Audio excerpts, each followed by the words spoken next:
कि जिस जगह पर मस्जिद को शहीद कर दिया गया था, कोर्ट का फैसला आया कि किसी ने नहीं तोड़ा। सुप्रीम कोर्ट का फैसला आया कि मस्जिद तुम्हारी नहीं है। सुप्रीम कोर्ट का फैसला ट्रिपल तलाक के बारे में आया। सुप्रीम कोर्ट का फैसला कई चीजों पर आया। हालिया यही सुप्रीम कोर्ट ने इंटरिम ऑर्डर दिया वक्फ कानून के ऊपर, जिससे हमको नुकसान होगा, मस्जिदों को नुकसान होगा। मगर जो संविधान को मानते हैं, जो संविधान को मानकर ने कहा कि हम कोर्ट के फैसले से खुश नहीं है, यह फैसला गलत है। क्या हमने धर्म का नाम लेकर किसी पर झूठा उठाया? बताओ ये लोग कौन हैं? ये वो लोग हैं जिनको नरेंद्र मोदी की हुकूमत ने ताकत बख्श दी। ये वो लोग हैं जिनके दिलों में जहर उगल दिया गया। ये वो लोग हैं, आज भी ये राकेश किशोर बोलता है कि मुझे किसी चीज की परवाह नहीं है, मुझे कोई गम नहीं है कि मैंने चीफ जस्टिस ऑफ इंडिया के सामने जूता उठाकर फेंका। ये क्या हो रहा है हमारे देश में? इंसाफ की जगह पर इस तरह की हरकत हो रही है और दिल्ली की पुलिस उसको गिरफ्तार भी नहीं करती। मुबारक हो तुम्हारी बहादुरी पर, मुबारक हो कि तुम खामोश बैठे हो। अरे अगर चीफ जस्टिस कंप्लेन नहीं करते तो तुम तो एक्शन ले सकते थे, लेकर जाते हो उसको। उत्तर प्रदेश में बच्चों को पकड़ा जाता है, पीटा जाता है और पुलिस की गाड़ी से उतारकर उनको बोलते हैं कि कान पकड़कर माफी मांगो, क्योंकि उसका नाम राकेश किशोर है। क्या तुम्हारा बाप लगता हो? तुम्हारा ससुरा लगता हो कि तुम उस पर केस नहीं बुक करते? और कोई पोस्टर उठाता है तो 1300 लोगों पे केस बुक हो जाता है, 40 गिरफ्तार हो जाते हैं। सुप्रीम कोर्ट के चीफ जस्टिस के कोर्ट में जूता फेंकता है और ये लोग कोई केस रजिस्टर नहीं करते, पकड़ना तो दूर की बात। ये इंसाफ है, ये हमारे मुल्क का माहौल है जिस देश के लिए हमने और आपने क्या क्या हमारे बुजुर्गों ने कुर्बानियां दी। दलितों को रुसवा करने की कोशिशें की जाती हैं। हम दलित भाइयों से कह रहे हैं कि पहचानो इन लोगों को। बीजेपी तुम्हारी दोस्त नहीं बन सकती, मोदी तुम्हारा हमदर्द नहीं बन सकता। भारत की तारीख का दूसरा दलित चीफ जस्टिस ऑफ इंडिया है। ये चीफ जस्टिस ऑफ इंडिया के वालिद जो थे, उनके वालिद जब बाबा साहेब अम्बेडकर ने हिंदुइज्म को छोड़कर नागपुर में बौद्ध मजहब को इख्तियार किया तो इनके वालिद साथ थे बाबा साहेब अम्बेडकर के। मेरे भाई, ये हालात है वतन अजीज के। यही है कि भारत के संविधान में और भारत के आईन में जिस बात का जिक्र किया गया, जिसको बाबा साहेब अम्बेडकर ने बनाया, जिसमें हमसे ये कहा गया कि अगर तुम आज़ादी, लिबर्टी चाहते हो, तुम इंसाफ, जस्टिस चाहते हो, तुम फ्रेटर्निटी, भाईचारगी चाहते हो, तो फिर आपको एक सियासी ताकत बनना पड़ेगा। उसी संविधान में उसकी दफा 14 यह कहती है कि भारत में सबको बराबरी के हुकूक मिलेंगे, हिस्सेदार बनाया जाएगा, जिसको हिंदी में सामंता कहते हैं। मेरे अजीज दोस्तों और बुजुर्गों, यही लड़ाई मजलिस इत्तेहादुल मुस्लिमीन की बुनियादी लड़ाई है। हम चाहते हैं कि हमको हमारा हिस्सा मिले।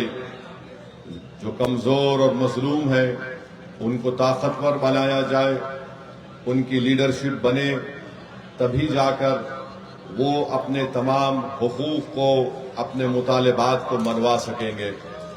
और पिछले 60-65 साल से मजलिस इसी काम पर लगी हुई है।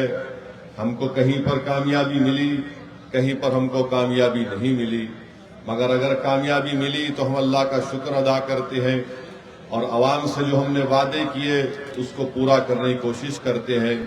अगर हमको कामयाबी नहीं मिली तब भी हम अल्लाह का शुक्र अदा करते हैं, मगर हम अपने हौसलों को पस्त होने नहीं देते। यही पैगाम मैं आज इस सरजमीन पर बसने वाले गयूर अवाम को देने आया हूं कि पिछले 5 साल पहले आप और हमने मिलकर बड़ी मेहनत की, हमको कामयाबी नहीं मिली, मगर हमारे हौसले आज भी बुलंद हैं और कल भी रहेंगे।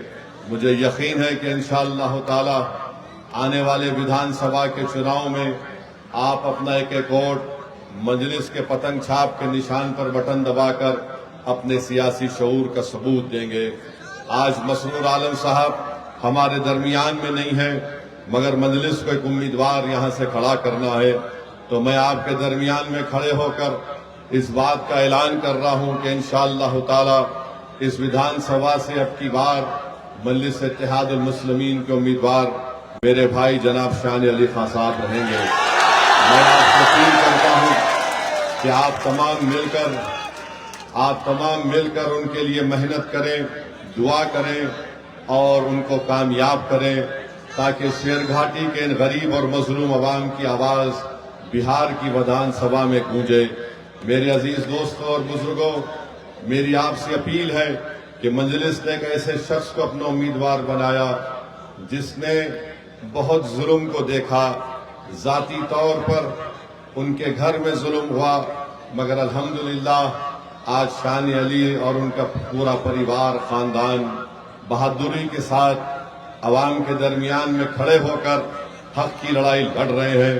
तो मेरी आपसे गुजारिश है कि आप मजलिस के इस उम्मीदवार को अपनी दुआ और अपने वोटों से कामयाब और कामरान करें। वहीं पर मेरे अजीज दोस्तों और बुजुर्गों, शेरघाटी का एक बहुत बड़ा मसला है। पिछले बार जब मैं आया था, शायद इसी मुकाम पर इलेक्शन की मीटिंग हुई थी, उस वक्त भी मैंने आपसे कहा था कि राजद ने एक ऐसे उम्मीदवार को अपनी पार्टी में लाया है जिसका ताल्लुक विश्व हिंदू परिषद से था, मगर आपने कुछ और फैसला लिया। और आज आप देखते हैं कि उस वक्त राजद और तमाम दूसरी सियासी पार्टियां कह रही थी कि ओवैसी को अगर वोट डालेंगे या मजलिस को वोट डालेंगे तो भाजपा जीत जाएगी। बताइए, क्या बीजेपी जीती या आपका उम्मीदवार जीता? यहां से मेरे अजीज दोस्तों और बुजुर्गों, राजद और उसके साथी पार्टियों में इतनी ताकत नहीं है कि वो बीजेपी को रोक सके। अगर तेजस्वी यादव और उस अलायंस के जिम्मेदार लोग वाकई में बिहार में दोबारा नरेंद्र मोदी की पार्टी के शख्स को मुख्यमंत्री बनाने से रोकना चाहते हैं, तो मैं आज फिर से कह रहा हूं, आओ मजलिस इत्तेहादुल मुस्लिमीन से हाथ मिला लो। हम बिहार में मोदी को रोक देंगे, नीतीश कुमार को हरा देंगे।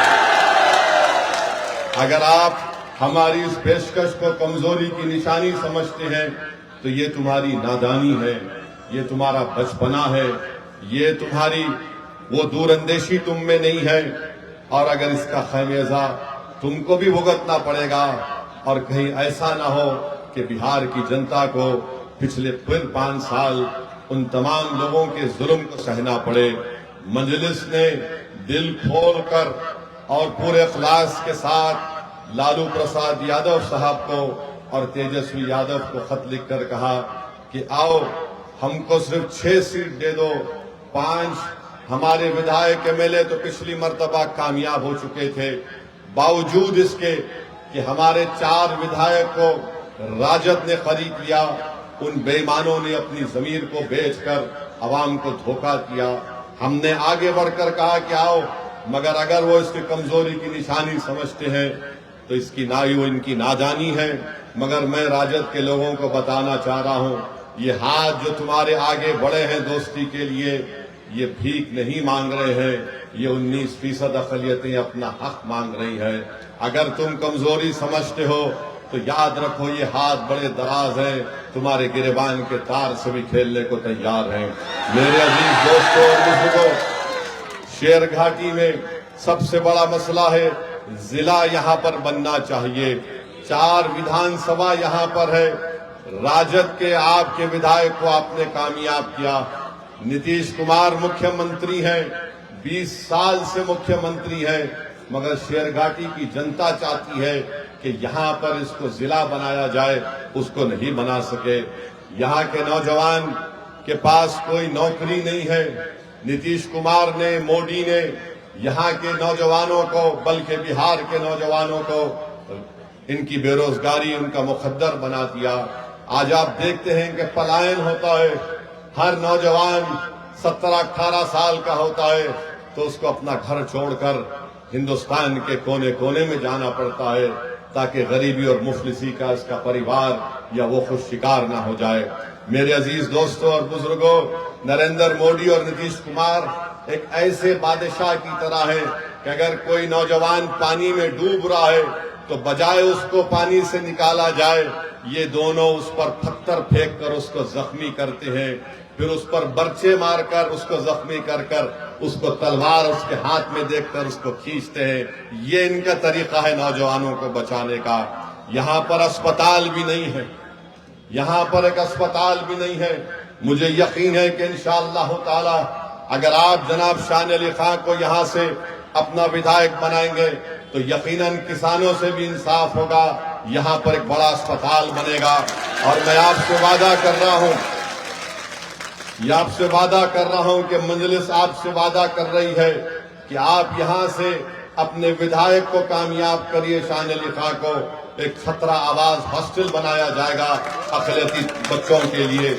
मेरे अजीज दोस्तों और बुजुर्गों, मैं जानता हूं यहां पर माफिया भी है, और एक माफिया है लाल पानी का, शराब का एक माफिया है, बालू माफिया है, और एक सियासी माफिया है। ये सियासी माफिया सबसे ज्यादा मुज़ीर है। ये सियासी माफिया शेर घाटी के इन गयूर अवाम को और बिलखुसूस हमारे नौजवानों को समझता है कि इनकी कोई हैसियत नहीं है। इनकी हैसियत इतनी है कि इनसे वोट लो और इनको भूल जाओ। मैं उस सियासी माफिया से कह रहा हूं कि इंशाअल्लाह ताला अब की बार शेर घाटी का नौजवान, अब की बार शेर घाटी की हमारी माँ और बहनें, अब की बार हमारी शेर घाटी की बुजुर्ग तुम्हारी दुकान को बंद करके उसको ताला लगाकर उसको पानी में फेंक देंगे, नदी में, क्योंकि ये सियासी माफिया आपको हमेशा इस्तेमाल करता है और इलेक्शन के बाद आप तमाम को भूल कर चले जाते हैं। आज वक्त आया है कि हम विधानसभा के चुनाव में इस सियासी माफिया को पतंग छाप के निशान पर बटन दबाकर आप मजलिस इत्तेहादुल मुस्लिमीन को कामयाब करिए। बीजेपी को और नीतीश कुमार को रोकना है, हर तरीके से रोकना है, जमहूरी तरीके से। क्या आप इस बात को सच नहीं मानते कि आज रिश्वत का बाजार बहुत गर्म है, भ्रष्टाचार इतना गर्म है कि शेर घाटी में जनता कहती है कि गवर्नमेंट का दफ्तर यानी रिश्वत का सेंटर बन चुका है। अगर कोई म्यूटेशन कराने जाता है तो उसको कम से कम 1600 रुपए से 3000 देना पड़ता है। रजिस्ट्री कराने जाता है तो उसको 3000 रुपये लगते, वरना जांच हो जाती है। आवास योजना चाहिए, रिश्वत दो, पेंशन चाहिए, रिश्वत दो। इसके बावजूद भी नरेंद्र मोदी दिल्ली में बैठकर बोलते हैं ना मैं खाऊंगा ना खाने दूंगा, मगर बिहार में जो कुछ हो रहा है मेरे कान को नहीं सुनाई देता, मेरे आंख को दिखाई नहीं देता। ये रिश्वत का बाजार पूरा गर्म है बिहार में।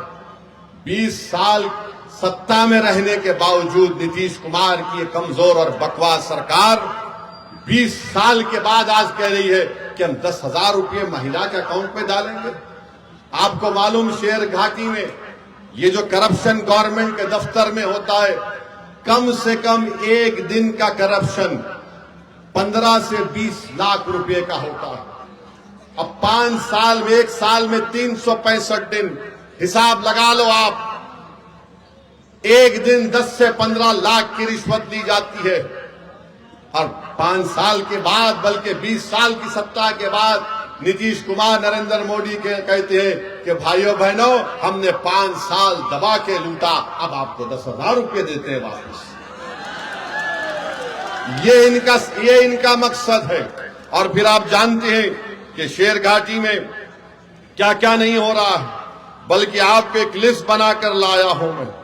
यहां पर आप देखते हैं कि अक्टूबर 2025 में एक 24 साला दीपक को गोली मारकर नया बाजार रजिस्ट्री ऑफिस में हत्या कर दी गई। सिर्फ 30 मीटर दूर पुलिस स्टेशन था और हजरत पुलिस आराम से सो रही थी। हजरत पुलिस आराम से सो रही थी और ये बेचारा 24 साला दीपक को गोली मारकर हत्या कर दी। और बाद में हत्या करने वाले उसी के रिश्तेदार ने हजरत पुलिस को जाकर कहा कि भैया हम आ गए, हमको गिरफ्तार कर दीजिए। फिर उसके बाद आइए आप जुलाई 2025 में एक रिटायर्ड डॉक्टर तपेश्वर सिंह को स्कूटर मोटरसाइकिल पर जाने वाले लोगों ने गोली मार दी। मालूम हुआ कि प्रॉपर्टी का जायदाद का झगड़ा था, नीतीश कुमार को खबर नहीं। फिर जनवरी 2025 में रमा कॉलोनी शेरघाटी में बम ब्लास्ट हुआ, बम बनाते हुए लोगों को, इसका किसी को हजरत पुलिस को पता नहीं। फिर एक 6 साल की बच्ची 2024 में उसको किडनैप किया गया, उससे बदसलूकी की गई उस बच्ची को, और मुरहार नदी में उचिरवन गांव में उसकी लाश मिली। बताइए क्या हो रहा है। फिर आप देखिए बम बना रहे थे 2025 में काशनार गांव में 60 बम बना रहे थे। ये क्या कर रही है यहाँ की सरकार। और फिर सैलाब आता है, जैसा कि 2025 के मानसून में गोपालपुर, पल्हाट, कुबड़ी में पूरा गांव पानी में डूब चुका है, कलवट बह चुके हैं, यहां पर लोग जा नहीं सकते। ये हाल शेरघाटी का है मेरे अजीज दोस्तों और बुजुर्गों। जीटी रोड और अंदर के गांव जो है शेरघाटी ब्लॉक में रोड ही नहीं है। फिर आप अस्पताल माशाल्लाह जितना बोले उसके बारे में कम है। लॉ एंड ऑर्डर का जिक्र कर दिया, और हर चीज में आप देखते हैं कि किसानों का, उनकी फसल का नुकसान हो रहा है, इसका कोई पैमाना नहीं है। मेरे अजीज दोस्तों और बुजुर्गों, ये हाल आपकी विधानसभा का है। अब आप अंदाजा लगाइए पूरे बिहार में क्या हो रहा होगा। इसके बावजूद भी अगर हम नीतीश कुमार और बीजेपी को नहीं रोकेंगे तो इसका सबसे बड़ा नुकसान बिहार की जनता को होगा, सेकुलरिज्म को होगा, हमारे संविधान को होगा।